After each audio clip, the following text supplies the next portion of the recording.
ओडिशा की पवित्र धरती पर, जहां हर सुबह जय जगन्नाथ से शुरू होती है, वहीं खड़ी है आस्था की सबसे बड़ी पहचान, जगन्नाथ।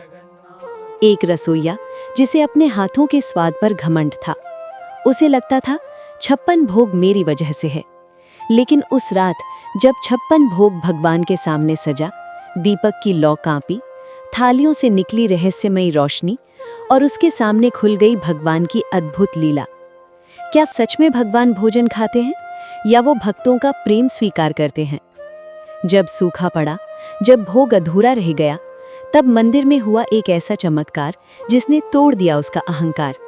और अंत में एक छोटे बालक की सूखी रोटी ने खोल दिया 56 भोग का सबसे बड़ा रहस्य। भगवान को व्यंजन नहीं, दिल से निकला प्रेम चाहिए। आइए आगे की कहानी देखते हैं। जगन्नाथ धाम के पास बसे एक छोटे से गांव में रघुवीर नाम का रसोइया रहता था। वो मंदिर के लिए प्रसाद बनाता था और अपने हाथों के स्वाद पर उसे बड़ा गर्व था। लोग कहते, रघुवीर के हाथ का बनाया भोजन देवताओं को भी भा जाए। ये सुनकर उसके भीतर धीरे धीरे अहंकार पनपने लगा। एक दिन उसने गर्व से कहा, लोग कहते हैं भगवान जगन्नाथ को 56 भोग चढ़ता है, पर असली स्वाद तो मेरे हाथ में है। अगर मैं न बनाऊं तो क्या होगा ये 56 भोग। उस रात मंदिर में विशेष पूजा थी।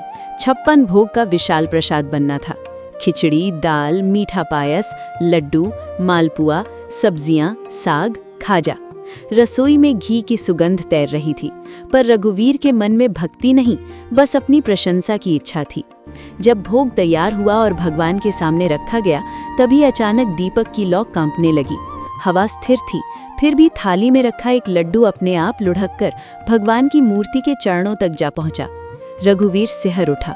उसके मन में पहली बार डर की हल्की लहर उठी। ये क्या लीला है? पर उसने तुरंत खुद को संभाल लिया। संयोग होगा, उसने मन ही मन कहा। उसे नहीं पता था कि ये तो बस शुरुआत थी। अगले दिन गांव में अजीब घटना हुई। जितना भी प्रसाद बनता वो कम पड़ जाता। लोग कहते, आज तो 56 भोग बना था, फिर भी सबको पूरा नहीं मिला। रघुवीर हैरान था। उसने गिन गिन कर व्यंजन बनाए थे। रात में वो मंदिर में छुप कर बैठ गया। उसने सोचा, देखता हूँ आखिर भोग जाता कहाँ है। मध्यरात्रि का समय हुआ। मंदिर में सन्नाटा छा गया। तभी उसने देखा भगवान की आंखें जैसे जीवंत हो उठी। थालियों से हल्की हल्की रोशनी निकलने लगी और उसके सामने अद्भुत दृश्य था। हर व्यंजन से एक एक प्रकाश कण निकलकर पूरे गांव में फैल रहा था। रघुवीर ने देखा, उस प्रकाश से एक बीमार बच्चा स्वस्थ हो रहा है, एक बूढ़ी माँ की भूख मिट रही है, एक गरीब परिवार के घर में अन्न का पात्र भर रहा है। उसकी आंखों से आंसू बहने लगे। उसे समझ आया, ये 56 भोग सिर्फ मूर्ति के लिए नहीं, बल्कि पूरे संसार की तृप्ति के लिए है। उसका अहंकार पहली बार टूटने लगा। अगली सुबह उसने मंदिर के वृद्ध पुजारी से पूछा, बाबा 56 भोग इतना क्यों चढ़ता है? पुजारी मुस्कुराए, बेटा, जब श्री कृष्ण ने गोवर्धन पर्वत उठाया था, तब उन्होंने 7 दिन तक कुछ नहीं खाया। यशोदा मैया ने बाद में उन्हें 8 प्रहर के हिसाब से 7 दिन का भोजन, 56 प्रकार के व्यंजन अर्पित किए। वही परंपरा आज तक चली आ रही है। रघुवीर ने सिर झुका लिया। उसे लगा जैसे भगवान कह रहे हों, भोजन तुम्हारे हाथ से बनता है, पर तृप्ति मैं देता हूँ। उसी रात उसने सपना देखा। भगवान जगन्नाथ उसके सामने खड़े थे। उन्होंने कहा, रघुवीर, भोग की संख्या बड़ी इसलिए है क्योंकि मेरी भूख सिर्फ पेट की नहीं, प्रेम की है। मैं अपने भक्तों का प्रेम खाता हूँ। वो रो पड़ा, प्रभु मुझे क्षमा करें। अगले दिन अचानक मंदिर में अन्न की कमी हो गई। गांव में सूखा पड़ गया था। लोग चिंतित थे, इस बार 56 भोग कैसे बनेगा? रघुवीर ने दृढ़ निश्चय किया। उसने अपने घर का सारा अनाज मंदिर में दे दिया। गांव वालों ने भी थोड़ा थोड़ा अन्न दिया। सब मिलाकर मुश्किल से 20-25 व्यंजन बन पाए। रघुवीर की आंखों में आंसू थे। प्रभु, आज 56 भोग पूरा नहीं हो पाया। जब भोग चढ़ाया गया तो मंदिर में अद्भुत सुगंध फैल गई। पुजारी ने आश्चर्य से देखा, थाली में 56 प्रकार के व्यंजन सजे हुए थे। कोई समझ नहीं पाया ये कैसे हुआ। रघुवीर समझ गया, जब मन में प्रेम और समर्पण हो, तब भगवान स्वयं कमी पूरी कर देते हैं। कुछ दिन बाद एक छोटा सा बालक मंदिर आया।